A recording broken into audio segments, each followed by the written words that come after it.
9:31. The Empire's on the run. Alex Jones and the GCN Radio Network.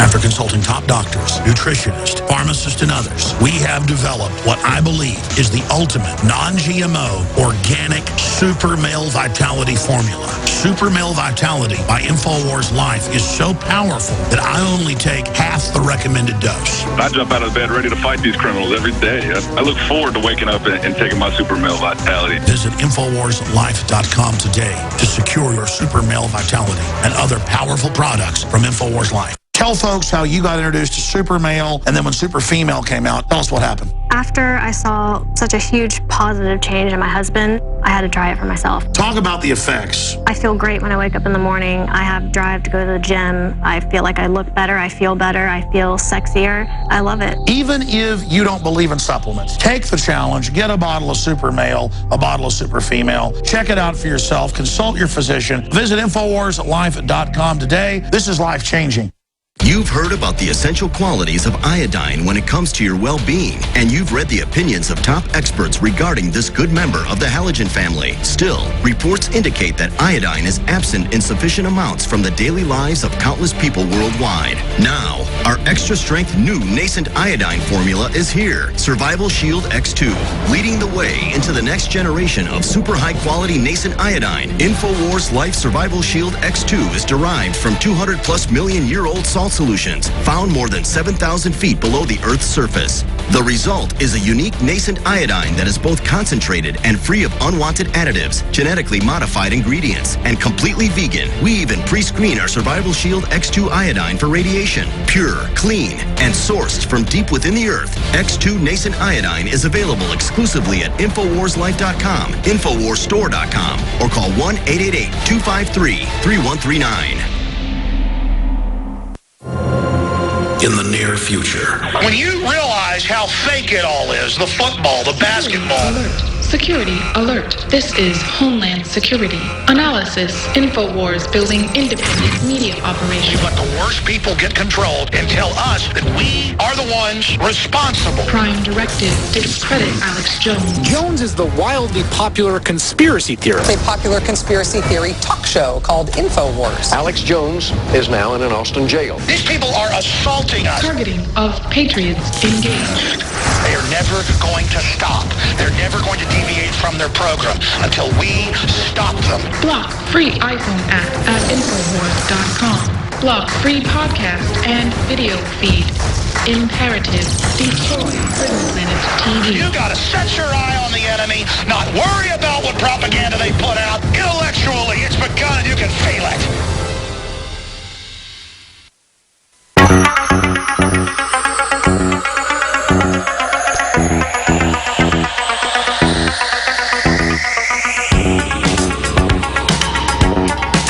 Waging war on corruption. It's Alex Jones.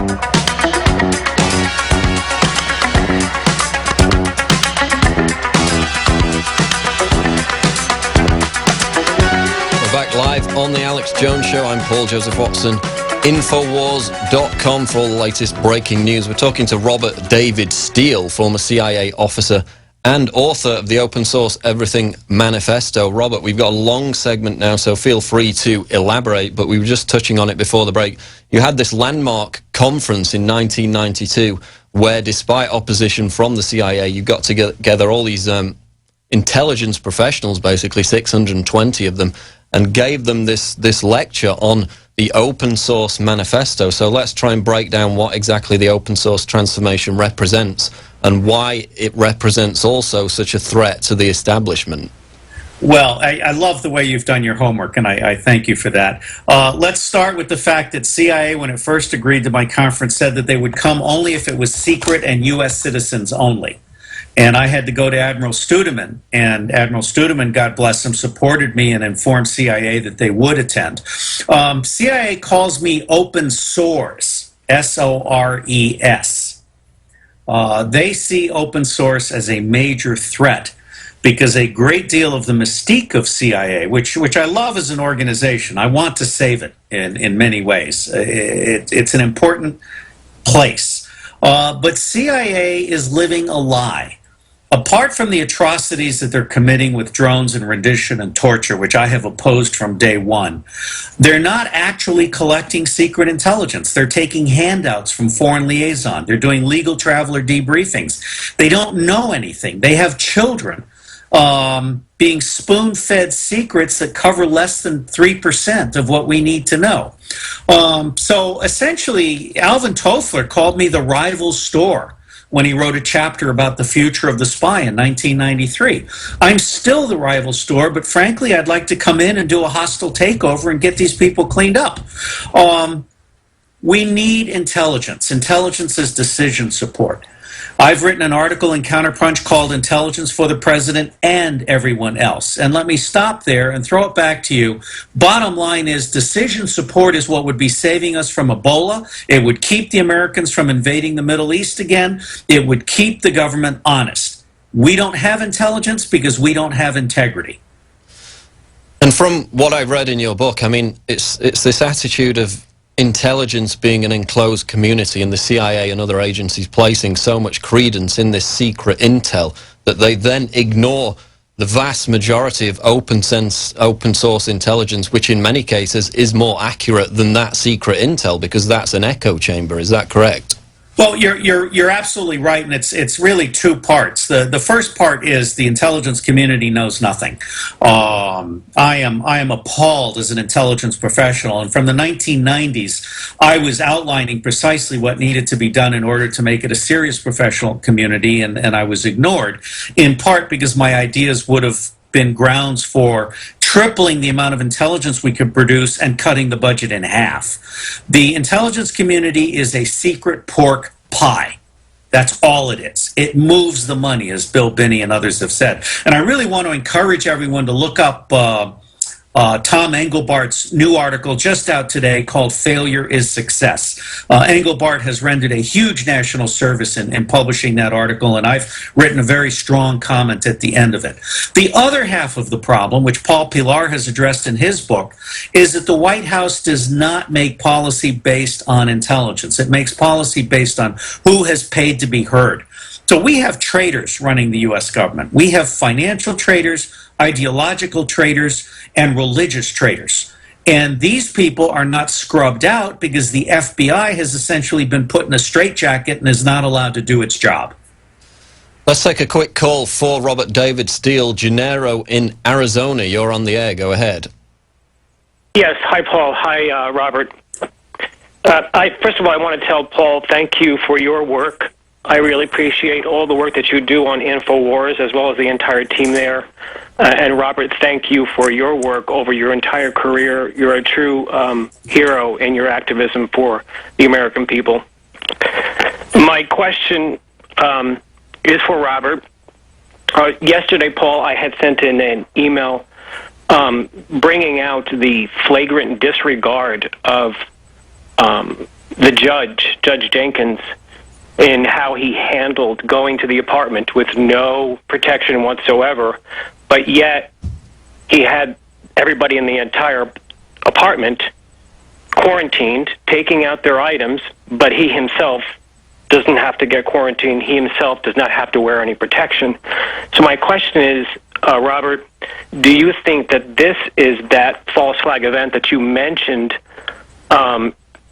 in that they would simulate an Ebola attack in which they use biochemical weapons that dissipate and pretend that it's Ebola? Because who in their right mind would walk into an apartment that has Ebola everywhere from the guy that was living in that apartment with vomit and diarrhea and blood everywhere and put his life at such risk and put everybody else that he comes in contact with at risk?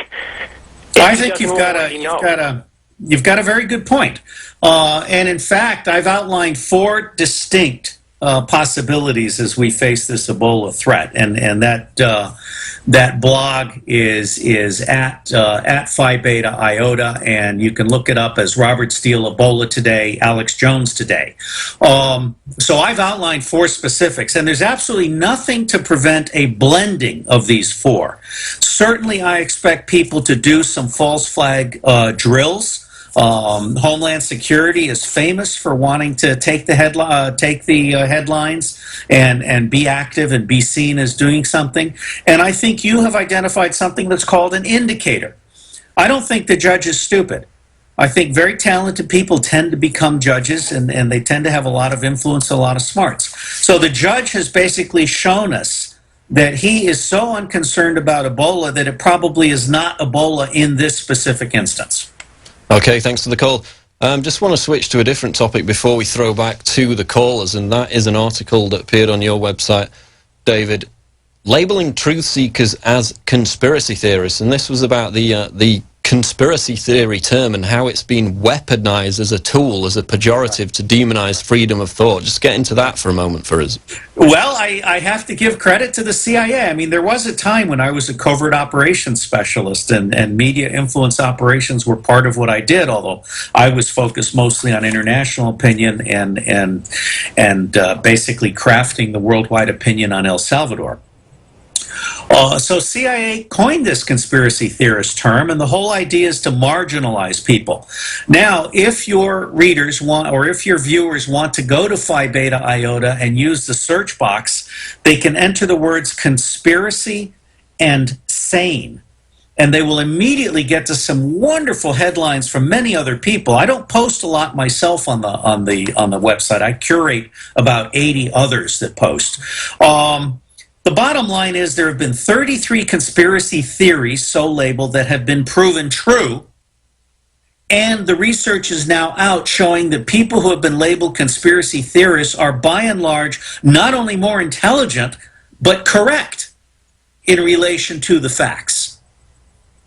And this was, of course, the foundation was a 1967 document, I believe, from the CIA, which utilized the conspiracy theory term to demonize any questioning of the Warren Commission narrative. So as far back as 67, they were set on using this term as a pejorative to silence any criticism of any official narrative, and of course in that case with the assassination of JFK. Let's go to another call for Robert David Steele. Mike in California, you're on the air, go ahead.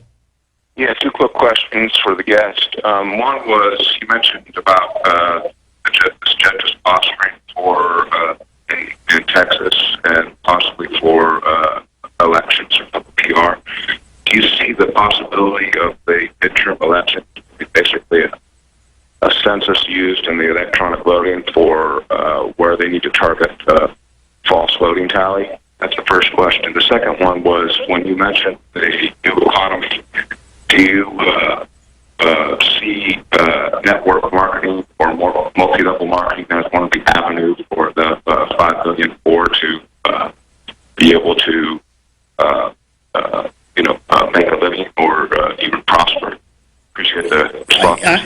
I'm sorry, the call is so broken up, I cannot understand the question. Robert, he was saying, do you see multi-level marketing as a tool which could be used by the 5 billion poor to empower themselves? I'm not even sure what that means. What I see the 5 billion poor doing is dumping the entire Western capitalist system on its ass. Because the 5 billion poor need $2 refrigerators you can bury in the ground. They don't need 0-degree refrigerators. In fact, they don't need anything that we've got to offer. They will create their own economy. The UN has just come out and said that the only sustainable agriculture is local organic agriculture. I believe in the Global Village construction set, in the use of open source design, open source engineering. I believe that the 5 billion poor are essentially going to create a new civilization that is much closer to that of the indigenous Native Americans than what we have now. And if I understood vaguely the other question about the election, I do believe that we will have a very corrupt election, and I do believe that the Republicans will dominate both the Diebold machines that are completely, totally corrupt, and I do believe that Obama is going to be put in the box for the rest of his administration. Skits in Nebraska, you're on the air with Robert David Steele. Go ahead. Thank you, kind sir, for taking my call. It's a good thing the guy on the other end of the telephone is as good looking as the one on this end. Robert, you come out with the best news that I have heard in the last 10 years. Now, can you